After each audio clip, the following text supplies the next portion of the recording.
Bien, pues bienvenidos a un video más. Yo soy Oscar Hernández y este es Taller Lúdico de Diseño. Estamos en el segundo capítulo de esta serie que se refiere a los costos por proyecto, cuánto cobrar. Esa fue la pregunta que estuvimos tratando de responder en el video anterior. ¿Cuánto cobrar por un proyecto arquitectónico? Y bueno, determinamos en el video anterior, si gustan ir a él, cuáles son los factores que influyen en la determinación del costo de un proyecto. Y en este video justamente vamos a revisar la calculadora de aranceles para proyectos arquitectónicos y vamos a poner un ejemplo respecto a cómo poder utilizarla y algunos criterios que pueden tomar para poder ir definiendo ya un costo paramétrico de un proyecto arquitectónico. Pues vamos a verlo.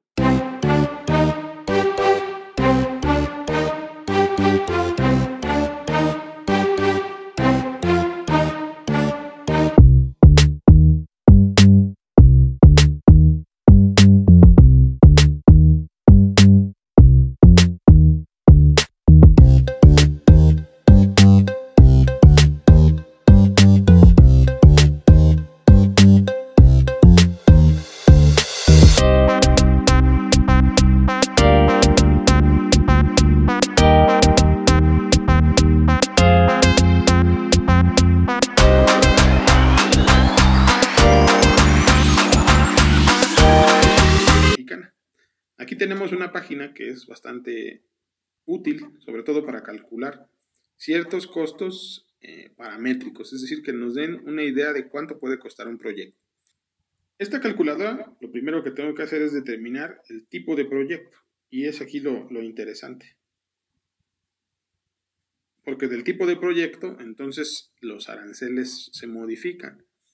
¿Por qué? Porque se incrementa la cantidad de actividades que debo desarrollar, porque se requiere mayor conocimiento en ciertos aspectos, porque requiero a lo mejor mayor personal que me apoye para el desarrollo de un proyecto mucho más complejo.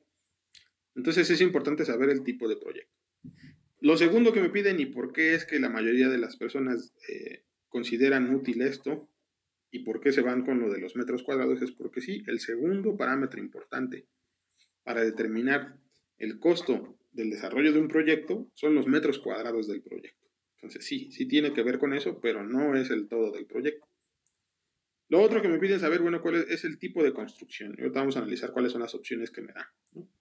Y lo que ya habíamos comentado, el lugar, ¿no? O sea, ¿en qué estado? En nuestro caso, pues estamos en México, por lo tanto, la calculadora nos define qué es lo que debemos considerar respecto a esto y el lugar donde está ubicado el proyecto. Ahora bien, una vez que he determinado qué es lo que voy a hacer, ya sea proyecto arquitectónico o remodelación o diseño urbano o consultoría, entonces elijo qué es lo que voy a desarrollar y pongo los metros cuadrados que voy a desarrollar en mi proyecto. En este caso vamos a elegir, como para comparar con los otros ejercicios que tenemos, vamos a poner 100 metros cuadrados de proyecto, ¿no? Recordemos que los metros cuadrados implica sobre todo cuáles las dimensiones de lo que se va a construir.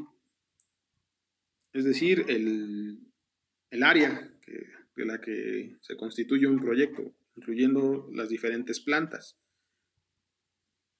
Y eso me suma en total el metros cuadrados de un proyecto. Bueno, el tipo de construcción, y aquí es donde viene ya la diferencia de tipologías de proyecto que están determinados por una clave, ¿no? Se habla desde asilos hasta comercio y oficinas, locales comerciales, centrales de abasto, por ejemplo, el tipo de proyectos para transportes como aeropuertos, centrales de autobuses, etcétera, ¿no? Hay muchísimos proyectos que pueden ser determinados aquí, pues cada uno de ellos tiene un nivel de complejidad distinto.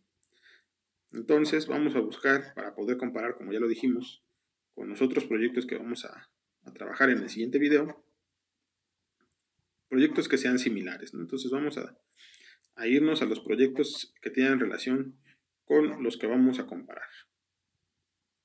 Bueno, es muy diferente desarrollar condominios a desarrollar vivienda. Y aquí hay que hacer énfasis en esto porque el arancel me dice que si yo desarrollo un proyecto que se repite, es decir, que es progresivo y que puedo utilizar la planta como referencia para el desarrollo de otros proyectos, como es el caso de los condominios, yo no puedo cobrar lo mismo por cada departamento que se desarrolle. Entonces yo desarrollo primero un proyecto y después se cobra un porcentaje extra por cada departamento donde se repita esa planta que yo diseñé, ¿no? En el caso de vivienda, bueno, pues es diferente, porque hay 3 niveles de vivienda. Si ustedes se dan cuenta que hay vivienda progresiva, que es una, vivienda de interés social, ¿no?, que es otro tipo de vivienda, y vivienda de interés medio. Valdría la pena analizarla porque es muchos de los proyectos en donde la gente que tiene el poder adquisitivo para desarrollar un proyecto residencial sí puede pagar los honorarios de un arquitecto basados en el arancel, ¿no? Entonces, es importante que nosotros definamos ahora el usuario, ¿no? ¿A quién va dirigido esto? El usuario. Y sobre todo, pues sí, el presupuesto con el que las personas cuentan. Ya habíamos dicho que, bueno, primero analizar qué tipo de proyecto voy a desarrollar. Segundo, qué tiempo puedo tardarme en desarrollar esto, si cuento con la capacidad técnica para hacerlo.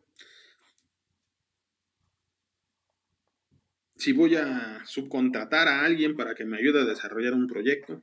Y ahora interviene un nuevo factor que es el usuario, ¿no? Y ese usuario determina su capacidad de pago, determina entonces el nivel de proyecto que se va a hacer. Mientras se incrementa el nivel de la vivienda, pues obviamente el proyecto puede ser adquirido o pagado con mayor facilidad. Vivienda de interés medio, interés social, casa habitación residencial, ¿no?, que me parece a mí que es el tipo de proyecto que desarrollan estos dos arquitectos sobre los que vamos a platicar más adelante y con los cuales vamos a comparar los resultados de esta calculadora, ¿no? Bueno, vamos a situarnos de primera instancia para poder hacer una comparativa o, bueno, explicarles más o menos de qué se trata. Vamos a situarnos como metros cuadrados del proyecto, 100 metros cuadrados, tipo de construcción, casa habitacional residencial, y el Estado de la República, pues la Ciudad de México. Y ahora viene lo interesante, ¿no?, entre los alcances del proyecto. Dentro de los alcances del proyecto, entonces, está, por un lado, el diseño conceptual. Ya habíamos hablado de él, que tiene que ver con la realización de las primeras ideas, los bosquejos, posiblemente una lámina conceptual, etc. Y ahorita vamos a ver por qué cada uno de ellos. Y el nivel de anteproyecto tiene que ver con el desarrollo inicial de un proyecto arquitectónico, es decir, plantas arquitectónicas, cortes, fachadas, plantas de azoteas, plantas de conjunto, etc. El diseño ejecutivo tiene que ver ya con los procesos constructivos que intervienen en el desarrollo de un proyecto. Ellos deberían incluir, por ejemplo, en algunos casos, la ingeniería estructural, ¿no?, porque el desarrollo de proyecto ejecutivo tiene relación sobre todo con el cálculo estructural. Aunque, como vamos a ver más adelante, los proyectos que estas personas desarrollan dicen criterio estructural, y ahí es donde vienen también ciertas diferencias, ¿no? ¿Por qué? Porque si yo, como arquitecto, solamente hago un criterio estructural de cómo va a ser esa estructura del proyecto, en este caso la vivienda, bueno, pues yo me baso en la experiencia respecto a otros proyectos construidos y, bueno, determino más o menos cuál pudiera ser el cálculo de la cimentación, cuál pudiera ser el cálculo de las losas, las columnas, castillos, muros, etcétera, cada uno de los elementos estructurales. Pero si yo por alguna situación estoy diseñando algo que sea fuera de lo que yo he construido o que requiera un análisis estructural mucho más especializado, entonces tengo que considerar este monto de la ingeniería estructural, es decir, contratar a alguien más que me haga este tipo de trabajos y que me asegure que mi proyecto pues no va a tener ningún conflicto pues con el paso del tiempo, o si llegara a ocurrir alguna situación que no haya yo considerado. Parte del diseño ejecutivo también tiene que ver con la instalación eléctrica y sanitaria, ¿no? Y es donde agrego yo que hay diferencias o hay ciertas inconsistencias, porque pues yo no puedo desarrollar un proyecto ejecutivo si no tengo ya definido cuál va a ser los pasos de las instalaciones, ¿no?, hacia qué lugares va a llegar, cuáles son los diámetros de las tuberías, etcétera, los cálculos de la cisterna, etcétera, ¿no? O sea, cuántos tipos de cosas tienen que ver con esto, pues todo lo que resuelva las instalaciones. Esto puede quedarse hasta aquí a nivel de vivienda, a nivel de una vivienda de tipo residencial, ¿no? Aquí tengo mi casita. A nivel de vivienda yo puedo solucionar un proyecto hasta este punto, a menos como ya dijimos, que se pase a un tipo de vivienda que tenga otras características, es decir, donde ya requiera por ciertas situaciones algún sistema de control de aire acondicionado, posiblemente un sistema de seguridad, ¿no? Cámaras de vigilancia, donde yo tenga que estar conectado a otro tipo de cosas, tenga un cine, un teatro en casa, no sé, un espacio destinado para la transmisión de contenido multimedia, etcétera. Entonces, aquí es donde el nivel se incrementa. Cuando yo incremento el nivel de complejidad de un proyecto de vivienda, por lo tanto, el costo se incrementa, ¿sale? Entonces, aquí están las consideraciones. Por ejemplo, para una vivienda de interés medio, todavía hasta este punto, es factible, ¿no? Llegar hasta este nivel. Pero cuando voy al siguiente nivel, es decir, cuando estoy desarrollando un proyecto de tipo residencial, donde sabemos que hay mayores recursos y por lo tanto hay otras necesidades, entonces el nivel o el precio del proyecto se incrementa. Por lo tanto, quienes dicen que el precio por metro cuadrado es equiparable en cualquier tipo de proyecto, pues es equivocado. ¿Por qué? Porque depende de cuáles son los parámetros de desarrollo de proyecto que vaya yo a considerar para mi trabajo, ¿sí? Y por ende aquí no estamos trabajando estos, pero por ejemplo en hospitales se contemplan ya la instalación de gases medicinales, vapores condensados, en instalaciones especiales de telecomunicaciones se incluye los pararrayos, en edificios de altura también, y en otras tipologías de proyecto pues se incluye también la instalación contra incendio. Entonces, cada uno de estos aspectos debemos de considerarlos para establecer el costo del proyecto. Bien, pues ahora vamos a elegir. Cuando elijamos el diseño conceptual, el anteproyecto, nada más para determinar cuánto es el costo de una vivienda de tipo residencial de 100 metros cuadrados. Entonces, calculemos. Y aquí aparece, ¿no? Un presupuesto para proyecto que tiene que ver con vivienda residencial de 100 metros cuadrados en la Ciudad de México. De acuerdo con los aranceles del Colegio de Arquitectos de la Ciudad de México, el costo de obra, y aquí es donde está lo importante, el costo de obra de este proyecto se calcula en 804,992 pesos mexicanos. Y recordemos que solamente estamos hablando de vivienda de tipo residencial, ¿no? Con respecto a una vivienda de interés social que es mucho menor el costo, pero estamos hablando de que el costo de obra puede cubrir los costos del proyecto sin ningún problema. Aquí estamos hablando entonces de los costos de proyectos. ¿Cuál es el costo de proyecto que estamos desarrollando? Nivel anteproyecto y diseño conceptual. Y aquí es donde empiezan los conflictos. Porque si yo determino entonces cuál es el costo por metro cuadrado de estos dos conceptos, pues sí, entonces entre esos 100 metros cuadrados, el costo por metro cuadrado de construcción está en 8,000 pesos aproximadamente. 8,049.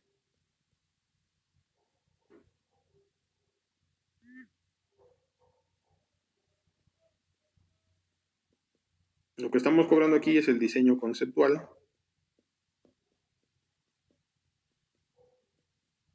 y anteproyecto.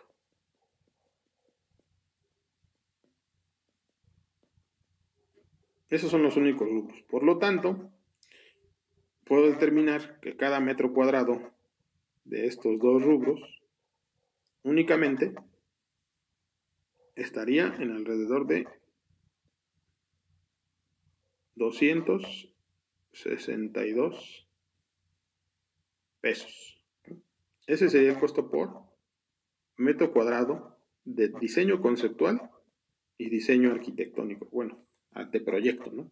Todavía no metemos en cuestiones del desarrollo ejecutivo, ¿no? Solamente estamos hablando de los dos primeros conceptos. Diseño conceptual y anteproyecto.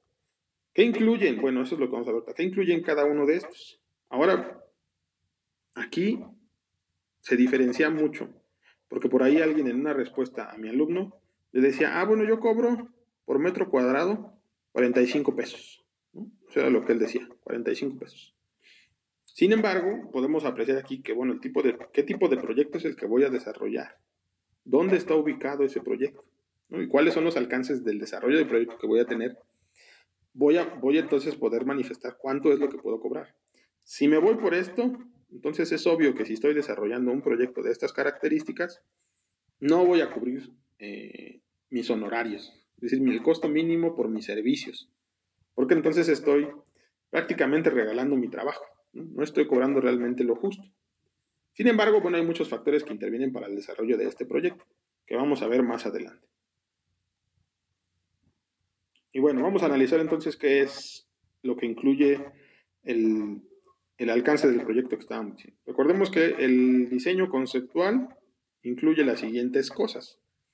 Para un proyecto de vivienda de tipo residencial de 100 metros cuadrados, que es el ejercicio que estamos desarrollando, incluye el desarrollo de un programa arquitectónico, ¿sí? Determinar cuáles son los espacios que se requieren, qué características deben de tener, y esto pues se manifiesta con una entrevista, ¿no? Así, yo regularmente pues no podemos saber lo que el cliente quiere hasta que nos entrevistamos con él. Entonces por ahí el costo de la entrevista y el tiempo que se tenga ahí puede estar contemplado en este precio, pero no sabemos realmente si sí o si no, porque no está definido dentro de los aranceles. Luego, memoria expositiva del concepto arquitectónico. Bueno, esta puede ser excluida, a menos que el cliente así lo quiera, pero puede ser considerada, por ejemplo, cuando el proyecto es susceptible de una publicación o se puede enviar a un concurso para que se evalúe su pertinencia y la calidad del diseño. Entonces uno pues hace una memoria expositiva del proyecto y explica más o menos en qué consiste. Sin embargo, aquí pues estos costos, incluso los viáticos, si es que yo tengo que moverme, pueden ser pues modificados unos por otros, ¿no? Es decir, que puedo yo a lo mejor no cobrar esto porque no lo estoy realizando, pero puedo compensar los viajes que haga, las entrevistas que tenga. Entonces esto puede ser considerado como parte de ese pago. Esquema funcional, y aquí es donde hablamos de esquema cuando tratamos acerca de diagramas, ¿no? Plantas básicas, aquí me dice plantas básicas, que incluso podrían o no tener cotas, ¿no? Pues son esquemáticas, por eso se llaman esquemas.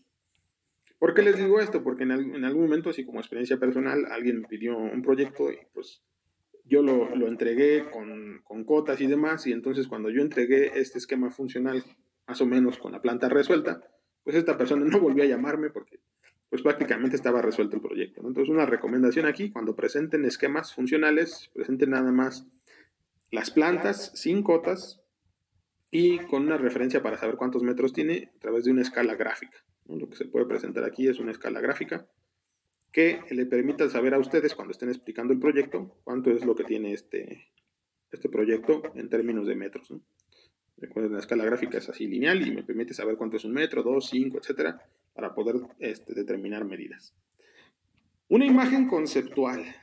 Y aquí es donde viene también otra de las cosas que posiblemente nosotros no hemos considerado y que en el caso de arquitectos más jóvenes, que sus imágenes conceptuales ya no son hechas a mano, porque esto era en la vieja escuela, se hacían a mano, sino que ahora ustedes hacen renders.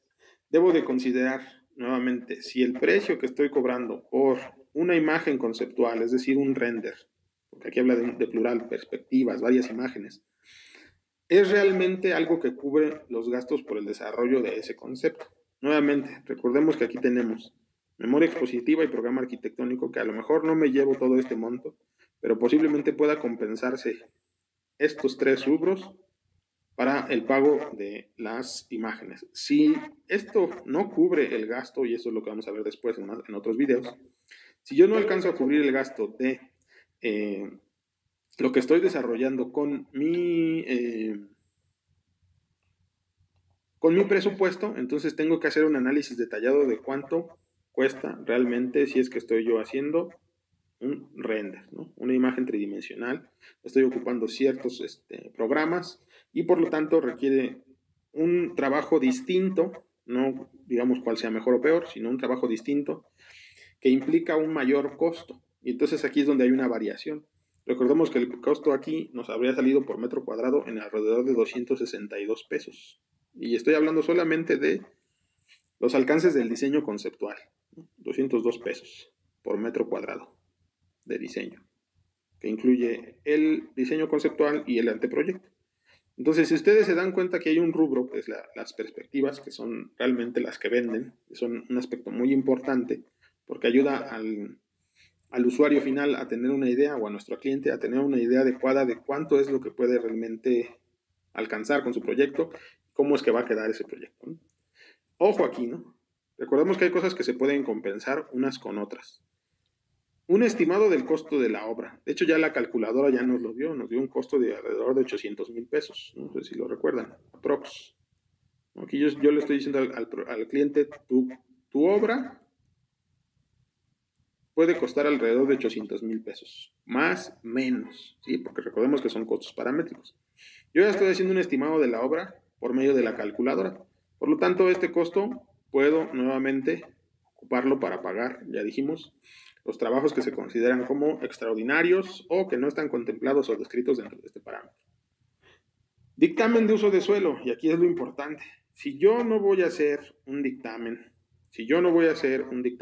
de impacto ambiental, puedo no cobrarlo, ¿sí? Si yo no lo requiero o no lo necesito. Sin embargo, si yo voy a subcontratar a alguien, aquí es donde entra el juego esto de los costos, si yo voy a subcontratar estos servicios, entonces no los quito de mi alcance del proyecto, sino que los dejo y los considero. Sin embargo, cuando yo investigue quién es el que lo va a hacer, cuando yo encuentre a la persona que diga, bueno, yo soy el que me dedico a hacer los dictámenes, ¿no? Pero yo te cobro 5,000 pesos. Y yo que tengo aquí 2,600 pesos apartados para ese dictamen de uso de suelo y dictamen de impacto ambiental. Si yo no cubro esos gastos, aquí es donde empiezan los problemas, ¿no? Si yo no cubro esos gastos con lo que yo tengo apartado para mi subcontratación de servicios, entonces debo de incrementar el costo por ende, y me incrementa el costo por metro cuadrado del diseño del proyecto. A lo que mi alumno decía, bueno, yo le cobro 45 pesos por metro cuadrado. Insisto, si yo cobro 45 pesos por metro cuadrado, no voy a alcanzar a cubrir ninguno de estos gastos. Vamos a verlo de esta manera. Si yo estoy cobrando por el desarrollo del diseño conceptual 9,297 pesos entre los 100 metros cuadrados que cuesta el proyecto, simplemente por el desarrollo conceptual, yo debería estar cobrando 92 pesos por metro cuadrado. Únicamente por el desarrollo del diseño conceptual, que no se comparan en nada con los 45 pesos que me habían dicho que cobrara, ¿sí? Entonces, únicamente el diseño conceptual.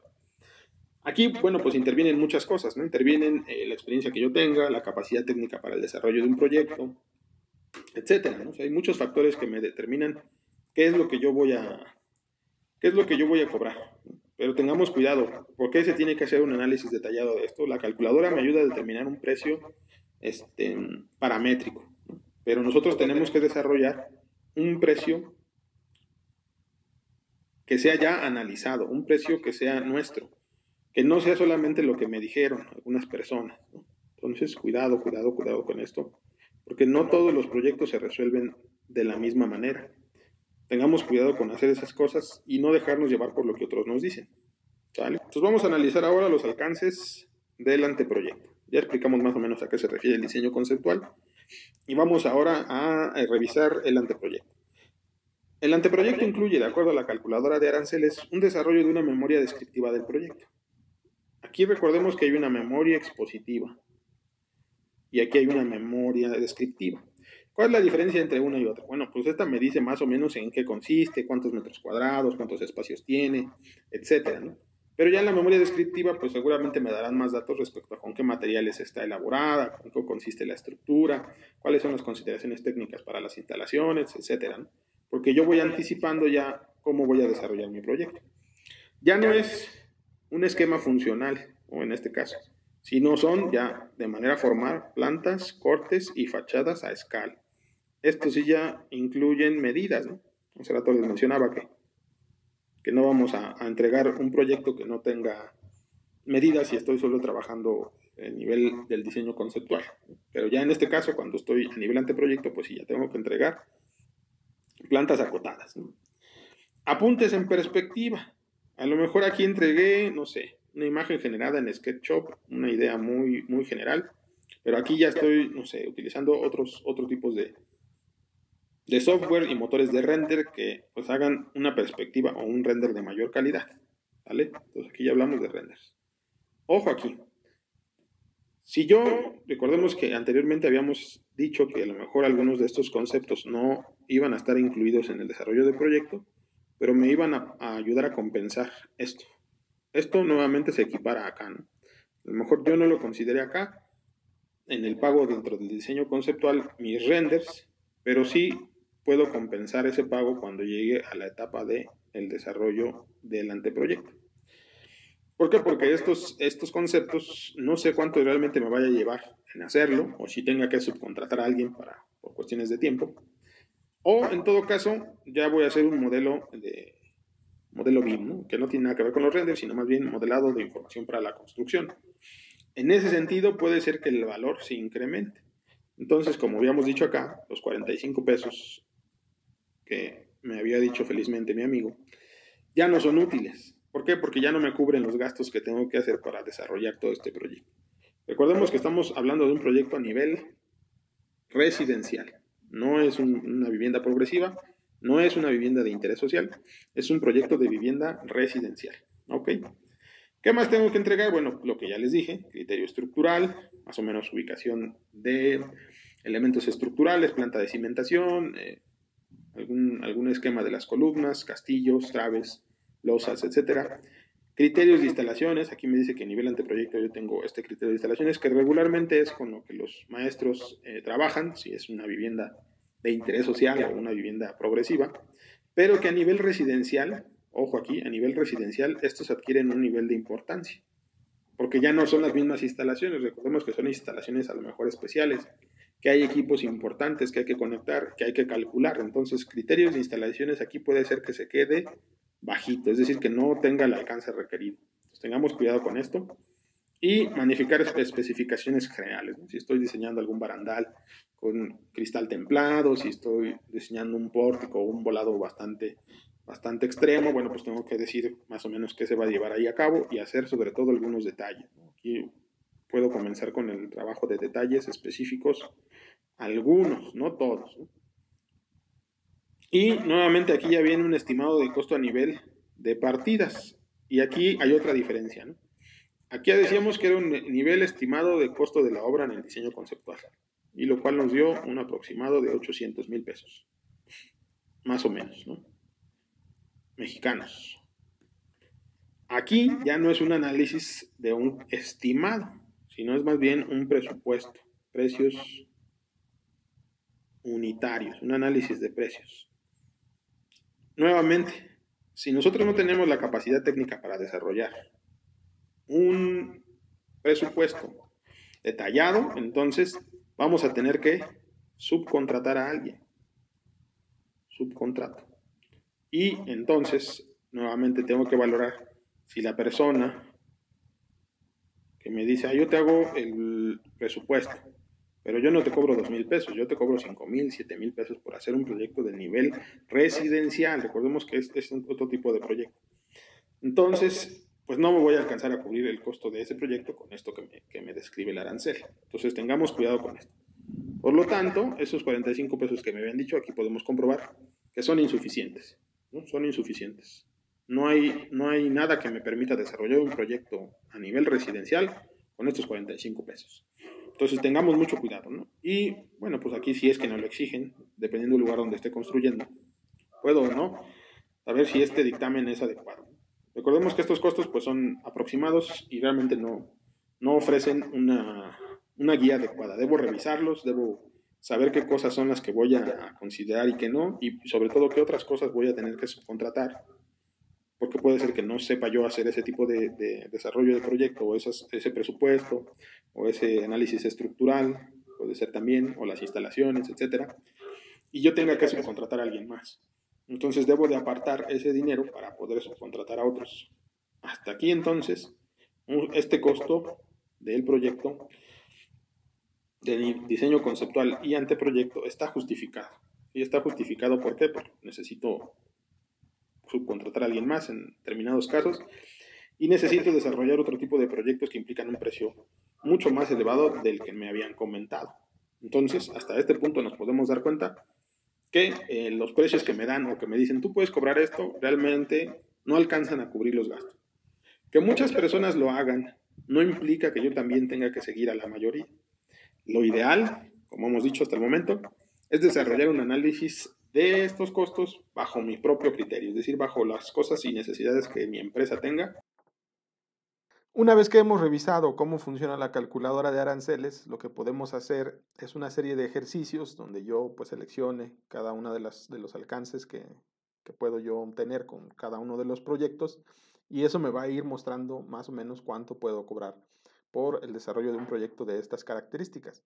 Puedo incluso jugar con las tipologías, jugar con las ubicaciones e ir pues manifestando ciertas cosas, ver cómo es que se mueven los precios, ¿no? En torno a estas cosas y tener ahí ciertos parámetros, ¿no?